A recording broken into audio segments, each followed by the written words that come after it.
Kawawa naman tong mga anak ko. Para naman kayong mga pulubi dyan. Wala kaming pake, walang madadyan sa amin dito kasi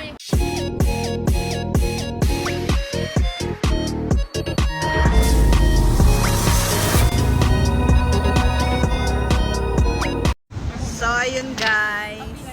Dito kami ngayon sa Malaysia. Pagod ang mga inday. Dito muna tayo sa 7-Eleven. Bisaya pala dito dahil. Dami pala ditong Bisaya. Itolak lang daw ang pento. Itolak ang pento para makasok. 7-Eleven. Kawawa naman tong mga anak ko. Para naman kayong mga pulubi dyan. wala kaming pake, walang madadyan sa amin dito kasi walang may kilala sa amin. Wala naman nakakilala sa amin dito, okay lang. Importante no, may lip tint.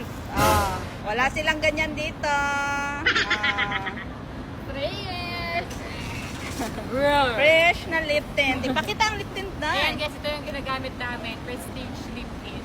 Apat guys, 98 pesos lang. Andyan sa yellow basket. Napakamura lang guys, andyan sa yellow basket. Tingnan nyo guys, hindi nga kami nag-ayos. Haggard kami kasi hindi naman kayo mahihiya if makikita kami yung haggard ng mga tao dito.